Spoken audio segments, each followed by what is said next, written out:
жұмсын қызық. Біздің мемлекетімізде, біздің даламызда асқар таулардың етегінде дау жүріп жатыр. Қазақты кемсітті деп дау жүріп жатыр. Жалпы әлем халықтары қазақты баяғыдан бері кемсітіп келе жатыр. Қазақты кемсітпеген бірде-бір халық жоқ. Біздің айналамызды қоршаған көршілеріміздің бәрі бізді баяғыда бір-бірлерімізден туған. Кейбіреулері мың рет туған. Қазақ жалпы адамзат баласы жаратылып біткен кезде әрең дегенде тырбаңдап жүріп, тайпалардың жиында болып қалған. Түсінесіздер ме? Не деген масқара. Ал егемендік алып, шежіреге үңіліп, қазақтың салт дәстүр әдет ғұрыптарын бәрін жинақтап, дүниетанымын бір ортаға жинақтап, оның негіз болып табылатын қазақ сөзінің қорының бәрін зерделеп зерттеп, ол арқылы шежіреге кірген кезінде қазақты бірде-бір халықтың туып, немесе бірде-бір халықтың келеке өтуге шамасы жетпейтіндігін анықтады. Себебі қазақ өзінің өте көне ұлт екенін шежіре арқылы тастап кеткен. Әрине біз шежіре туралы айтқан кезде міндетті түрде 300 туралы айтамыз. Қазақтың елдері туралы, рулары туралы, аталары туралы айтамыз. Соңғы кезде дүниетанымыздан алыстап кеткен Тұғияны туралы, Түп-Тұғияны туралы, бабалары туралы, түп тамыры туралы сұрақ қойылмайтын болып кетті. Шынымен де қойылу керек болады. Өте қатты қойылу керек болады. Осы сұрақтардың негізін түптеп келіп қойылған кезде ғана қазақтың ақиқаты анықталып, әлем жұртшылығынан өзгеше дүниетанымы бар ұлы ұлт екені нақтыланады. Біз ақиқатында 300 емеспіз, 500-біз. Ұлы жүз, орда жүз, кіші жүз, мың жүз, 40 жүз деген жүзден тұрады. Қазақтың дүниетанымы.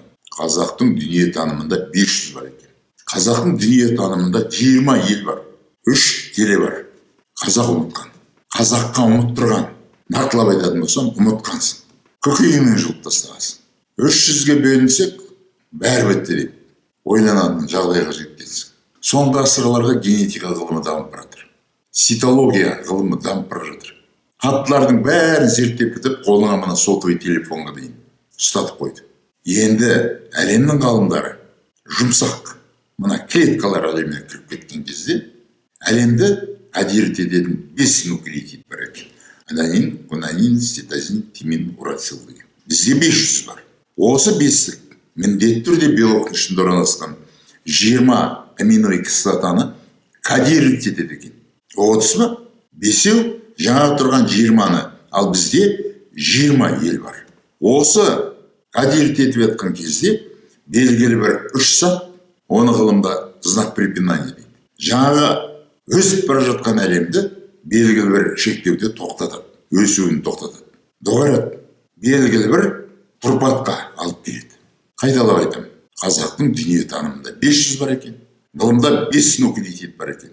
Әлемді кодировать ететін аденин, гуанин, цитозин, тимин, урацил деген. Осының дейді 4-еуі бір 3-тен жұп құрып әлемді кодировать етеді дейді. Оны ғылым триплет дейді, 3-тік дейді, немесе кодон дейді. Қазақтың дүниетанымында жаңағы 4-еуі ұлы жүз, орда жүз, кіші жүз, мың жүз деген 20 елге әсер етіп, тірі әлемді жасайтын болып шыға кетеді екен. Демек қазақ дүниетанымы өте терең. Қазақтың шежіресі өте терең. Бірақ мына айтылып отырған 20 елдің ішіне көрінген ел, моңғолың да, түркің де кіре алмайды. Қазір мен санап шығам. 20 елді түгелімен, 3 келені түгелімен. 3 келені алдымен айтайын. Қарагендер, төлеңгіттер, төрелер. Бұлар қазаққа кіретіндер. Қазаққа кіретіндер, бірақ келе болып кіретіндер. Мынау 20 ол ел. Қазір мына жерге жіберіп қоям. Ақырын тоқтатып, оқып шығыңдар. Қайта тоқтатып, қарап шығыңдар. Бұл жерде таласуат міндетті түрде. Ана тұрған тарақты деген ол арғынның ішіндегі ұру деп. Олай емес. Тарақты жеке ел. Немесе мына жерде шанышқылы жоқ деп айқай шығады.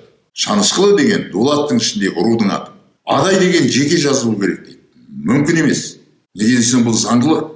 Ол кіші жүздің байылының ішіндегі рудың аты. Байылы деген, әлімұл деген, жетіру деген ол ел. Адай деген ру. Рулар жүздерден тарайды. Ел деген ол жеке. әлем. Мына тұрған жүздер, мына тұрған елдермен кіріккен кезде ғана тірі әлем пайда болады. Яғни біздің айтып отырған 20 елімізде түгелімен адам емес, адамды жасайтын заңдылық. Сондықтан оны таңбалап қойған. 20 елдің де 3 теленің де таңбасы бар. 500-дің де таңбасы бар. Төрің іліп қойып, көкейіңе тағып жүретін ұлы таңбалар бар. Таңбалар алғыс. Кейбір таңбалар клетканың ішінде өзінің формасын табады. Мен мына жерге қазақ клетка туралы білмеді десем, мына жерге тастағы таңбаны салып қоямын. Бұл аталы құрық. Аталы құрық ортасында ядросы бар. Қас қасырында салынған сурет. Ешкімнің көруі мүмкін емес кезде тасқа салынған суретін. Мына жанында тұрған ол қазіргі заманның түсірген суреті. Сондықтан қазақты ешкім еш уақытта келекете алмайды. Қазақтың қолында шежіре тілі бар. Қазіргі заманның тілімен айтсақ, генетикалық коды бар ұлтпыз біз. Оның үстінде жер бетінде бірақ өзінің тінін, ғылым тілмен айтсақ, кариатип паспорт видасын адам болып жаратылдым деген паспортының атауын қойып, таңбалап тұрып көрсетіп қойған ұлтпыз. Сондықтан біздің даламызға көшіп келгендер, немесе басқа келімсектер, тілемсектер, қайыршылар, бас сауғалаушылар, сұрамсақтар, қазақ сенің басыңа шығам деп айта алмайды. Олай деп айту үшін менің айтып отырған жаңағы заттарымды түгендеу керек. Оның үстіне қазақтың шежіре жөнін сұрағандағы сұрағына толыққанды жауап беру керек. Қысқартып қана айтамын. Ұзын сұрақтың қысқасын ғана айтамын. Қазақ былай деп сұрайды. Жандағы адамның қаншалықты өзіне жақын екенін білгісі келген кезде мынандай сұрақ қояды. Тұяның кім деп сұрайды. Тояның кім деп сұрайды. Бабаң кім деп сұрайды. Жүзің кім деп сұрайды. Ерің кім деп сұрайды. Қай рудансың деп сұрайды. Қай атаның баласысың дейді. Сосын кейін түп тамырың кім деп сұрайды. Тоғыздар ма? Бұл сұрақтарға жауап бере алмасаң, сен қазақтың жаратылу тарихын, өзіңнің жаратылу тарихыңды ұлт ретінде білмейсің. Сондықтан қазақ ойлан, бұл сұрақтың астында қандай ғылыми түсініктерің бар екенін, оны қалай зерттеп жетеміз деген ой туралы ойлан. Ал мен соны өзімнің ақиқат атты кітабымда түгелімен жазып қойдым. Осы сұрақтар біткеннен кейін қазақ сенің нағашы жұртың туралы сұрайды. Солардың шежіресін түгел сұрап шығады. Сенің қай жұртың туралы сұрақтар қоя бастайды. Жаңағы ретпенен қай жұрт дегеніміз әкеңнің шеше жағы, нағашы деген өзіңнің шеше жағы. Егер үйленген болатын болса, онда қайын жұртың туралы да сұрайды. Бұның сыртында тағы мынандай сұрақ пайда болады. Ол түп нағашыларың туралы. Егер әкім қазақтың осы қойып отырған жөнге толы, ғылымға жақын сұрақтарына жауап бере алмасаң, ол туралы білмесең, қазақ ұлтын келекете алмайсың. Келекетуі мүмкін емес. Қазақты ешқашан еш уақытта сен қарасың, сен тексізсің деп айта алмайсың. Жаңағы сұраққа жауап бергендер ғана мен тектім деп айта алады. Қазақ қаны әлемдегі ең таза қан. Демек қазақ тек қана 7 ата аралатып қана қыз алып қыз берісті деген сөз қате. Тіпті қиянында санаған. Нағашы жұртында, қайын жұртында, тай жұртынан да қаншалықты жақын екенін біліп барып қана қыз беріп, құдандалы ел болып, қан араласу мүмкіндігіне жеткен ұлтпыз. Қазір бәрін көрінгеннің қойнында жатырмыз. Олай болмайды.